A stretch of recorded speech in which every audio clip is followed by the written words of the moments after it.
So finally കാത്തിരുന്ന electric വാഹനം എത്തിയിരിക്കുകയാണ്. അതും മാരുതിയുടെ ഇലക്ട്രിക് വാഹനം ഈ വിറ്റാര എത്തിയിരിക്കുന്നു. 2025 ഓട്ടോ എക്സ്പോയിലാണ് നമ്മൾ ഈ ഒരു വാഹനം ആദ്യമായിട്ട് കണ്ടത്. അതിനുശേഷം 12 മാസം എടുത്തു ഈ ഒരു വാഹനം മാരുതി ലോഞ്ച് ചെയ്യാനായിട്ട്. ഈ വാഹനത്തിന്റെ ഇൻഫ്രാസ്ട്രക്ചറും ഇതിന്റെ ചാർജിംഗ് സ്റ്റേഷൻസും നെറ്റ്വർക്കും ബിൽഡ് ചെയ്യാനായിട്ട് മാരുതി എടുത്ത ഒരു സമയമാണ്. ഈ വിറ്റാരയുടെ വരവോടുകൂടി ഇന്ത്യൻ ഇലക്ട്രിക് മൊബിലിറ്റിക്ക് മറ്റൊരു മുഖം കൂടി നമ്മളിനി കാണാനായിട്ട് പോവുകയാണ്.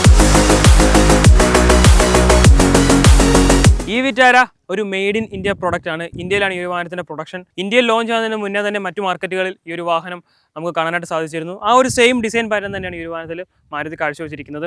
വലിയൊരു ഹെഡ് ലാമ്പ് നമുക്ക് കാണാനായിട്ട് സാധിക്കുന്നുണ്ട്. വൈ ഷേപ്പിലുള്ള ഒരു ഹെഡ് ലാമ്പ് കൊടുത്തിരിക്കുന്നത്. സുസുക്കിയുടെ ഒരു ലോഗോ കാണാനായിട്ട് സാധിക്കും. നമുക്ക് ഈ ഒരു വാഹനത്തിൽ ലെവൽ 2 ADAS വരുന്നുണ്ട്. 360 ഡിഗ്രി പാർക്കിംഗ് ക്യാമറ വരുന്നുണ്ട്. ഫ്രണ്ട് പാർക്കിംഗ് സെൻസേഴ്സ് ഒക്കെ വരുന്നുണ്ട്. അതിന്റെ യൂണിറ്റ്സ് ഒക്കെ നമുക്ക് ഇവിടെയായിട്ട് കാണാനായിട്ട് സാധിക്കും. നിരവധി കളർ ഓപ്ഷനിൽ ഈ വിറ്റാര അവൈലബിൾ ആണ്. എനിക്ക് തോന്നുന്നു ഈ ഒരു നെക്സ ബ്ലൂ തന്നെയായിരിക്കും ഈ ഒരു വാഹനത്തിന്റെ കുറച്ചുകൂടി അട്രാക്റ്റീവ് ആയിട്ടുള്ള ഒരു കളർ പാറ്റേൺ എന്ന് പറയുന്നത്.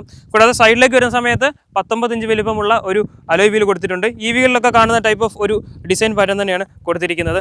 360 ഡിഗ്രി പാർക്കിംഗ് ക്യാമറയുടെ ഒരു യൂണിറ്റ് ഈ ഒരു മിററിൽ കൊടുത്തിട്ടുണ്ട്. മിററിനോട് ചേർന്നിട്ടുള്ള ഒരു ഇൻഡിക്കേറ്റർ കൊണ്ട് കാണാനായിട്ട് സാധിക്കും. ബ്ലൈൻഡ് സ്പോട്ട് ഡിറ്റക്ഷൻ വാർണിംഗ് ഒക്കെ വരുന്നുണ്ട്. ADASന്റെ ഭാഗമാണ്. അതിൻ്റെ ഒരു യൂണിറ്റ് മിററിൽ കൊടുത്തിട്ടുണ്ട്.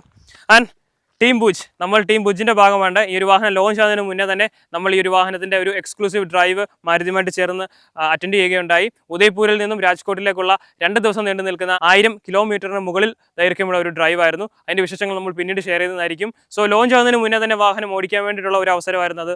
അതുകൊണ്ട് തന്നെ ഈ ഒരു വാഹനത്തിൻ്റെ കൂടുതൽ അടുത്തറിയാനായിട്ട് സാധിച്ചു. സോ പിൻഭാഗത്തേക്ക് വരുന്ന സമയത്ത് ഈ ഒരു ഭാഗത്തായിട്ടാണ് ഇതിൻ്റെ ഒരു ഡോർ ഹാൻഡിൽ മൗണ്ട് ചെയ്തിരിക്കുന്നത്. നമ്മൾ സ്വിഫ്റ്റിലൊക്കെയാണ് നേരത്തെ ആ ഒരു രീതി കണ്ടിട്ടുള്ളത്. ഈ വിറ്റാരയുടെ റിയർ ഭാഗത്തേക്ക് വരുന്ന സമയത്ത് നമുക്ക് 2 കണക്ട് ചെയ്യുന്ന ഒരു LED ടെയിൽ ലാമ്പ് യൂണിറ്റ് ആണ് കൊടുത്തിരിക്കുന്നത്. ഫുൾ LED യൂണിറ്റ്സ് ആണ് നമുക്ക് ലഭിക്കുന്നത്. ഈ വിറ്റാരയുടെ ഒരു ബാഡ്ജിങ് കാണാനായിട്ട് സാധിക്കും. 360 ഡിഗ്രി പാർക്കിംഗ് ക്യാമറ പോലുള്ള കാര്യങ്ങൾ വരുന്നുണ്ട്. റിവേഴ്സ് പാർക്കിംഗ് സെൻസേഴ്സും വരുന്നുണ്ട്. ഡിഫോക്കൽ ലൈൻസ് വരുന്നുണ്ട്. ഷാർക്ക് ഫിൻ ആന്റിനയും വരുന്നുണ്ട്. സോ ഇനി ഈ വിറ്റാരയുടെ ബൂട്ട് സ്പേസ് നോക്കുകയാണെങ്കിൽ 1 ടച്ച് ഓപ്പൺ ചെയ്യാൻ പറ്റും. അത്യാവശ്യം നല്ല ലഗേജ് ഹോൾഡ് ചെയ്യാൻ പറ്റുന്ന ഒരു ബൂട്ട് സ്പേസ് ആണ്. നമ്മളുടെ 2 വലിയ ട്രോളി ബാഗും ചെറിയ ബാഗ്സും ഇവിടെ അക്കോമഡേറ്റ് ചെയ്തിട്ടുണ്ട്. ഈ പാർസൽ ഷെൽഫ് നമുക്ക് റിമൂവ് ചെയ്യാനായിട്ട് സാധിക്കും. അത്യാവശ്യം നല്ല ഒരു ലഗേജ് സ്പേസ് കണ്ടെത്താൻ പറ്റുന്ന ഒരു ബൂട്ട് സ്പേസ് തന്നെയാണ് ഈ വിറ്റാരയിൽ മാരുതി കൊടുത്തിരിക്കുന്നത്. സോ ഈ വിറ്റാരയുടെ ഇന്റീരിയറിലേക്ക് വരുന്ന സമയത്ത് അത്യാവശ്യം നല്ല ഒരു പ്രീമിയം ഫീൽ ഗുഡ് ഫാക്ടർ കിട്ടുന്ന ഇന്റീരിയറാണ് കൊടുത്തിരിക്കുന്നത്. നമുക്കൊരു സ്ക്വയർ ഷേപ്പിലുള്ള ഒരു സ്റ്റിയറിംഗ് വീൽ ലഭിക്കുന്നുണ്ട്. 2 സ്പോക്കാണ് കൊടുത്തിരിക്കുന്നത്. സ്റ്റിയറിംഗ് മൗണ്ട് കൺട്രോൾസ് നമുക്ക് വരുന്നുണ്ട്. ഈ സീറ്റിനെ പറ്റി സംസാരിക്കുമ്പോൾ വെന്റിലേറ്റഡ് സീറ്റ്സ് ആണ് വരുന്നത്.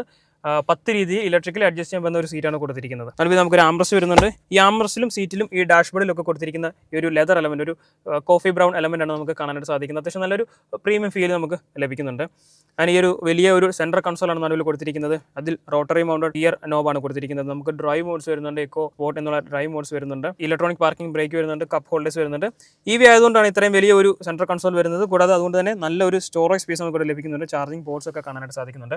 ഈ AC വെന്റിലേക്കൊക്കെ വരുന്ന സമയത്ത് അല്ലെങ്കിൽ ACയുടെ ഈ ഒരു ക്ലൈമറ്റ് കൺട്രോളിങ്ങിന്റെ ബട്ടണിലേക്ക് വരുന്ന സമയത്ത് വിക്ടോറിയസിൽ കണ്ടിരിക്കുന്ന ആ ഒരു സെയിം പാറ്റേൺ ആണ് ക്യാരി ഫോർവേഡ് ചെയ്തിരിക്കുന്നത്. വലിയ ഒരു ഇൻഫർടൈൻമെന്റും ഇൻസ്ട്രുമെന്റും അടങ്ങുന്ന ഒരു വലിയൊരു പാനലാണ് കൊടുത്തിരിക്കുന്നത്. കുറച്ചുകൂടി ഒരു റെസൊല്യൂഷൻ കൂടിയിട്ടുള്ള നല്ല ഒരു ഇൻഫർടൈൻമെന്റ് സിസ്റ്റം ആണ് കൊടുത്തിരിക്കുന്നത്. സൺറൂഫ് വരുന്നില്ല, മൂൺറൂഫ് ആണ്. ഗ്ലാസ് നമുക്ക് ഓപ്പൺ ചെയ്യാനായിട്ട് സാധിക്കുന്നില്ല. UV കട്ട് ഗ്ലാസ് നമുക്ക് ഈ ഒരു വാഹനത്തിൽ ലഭിക്കുന്നുണ്ട്. ഈ വിറ്റാരയുടെ സെക്കൻഡ് റോയിലേക്ക് വരുമ്പോൾ ബാറ്ററീസ് ഫ്ലോറിന്റെ അടിയിലാണ്. ബൈക്കിലേക്ക് നമുക്ക് AC വെന്റ്സ് വരുന്നുണ്ട്. ചാർജിംഗ് പോർട്സ് വരുന്നുണ്ട്. ആംറസ്റ്റ് വരുന്നത് ഇങ്ങനെയാണ്. ഈ ഒരു സീറ്റാണ് ആംറസ്റ്റ് ആയിട്ട് വരുന്നത്. 3 ഡെഡിക്കേറ്റഡ് ഹെഡ് റെസ്റ്റ് കൊടുത്തിട്ടുണ്ട്. 3 അഡ്ജസ്റ്റബിൾ ആണ്. സോ 5 പേർക്ക് വളരെ കംഫർട്ടായിട്ട് ഇരിക്കാൻ പറ്റും. EV ആയതുകൊണ്ട് തന്നെ സെൻട്രൽ ടണലോ കാര്യങ്ങളോ ഒന്നും തന്നെ ഇല്ല. വളരെ കംഫർട്ടായിട്ട് 3 പേർക്ക് ഇരിക്കാൻ പറ്റുന്ന ഒരു സീറ്റാണ്.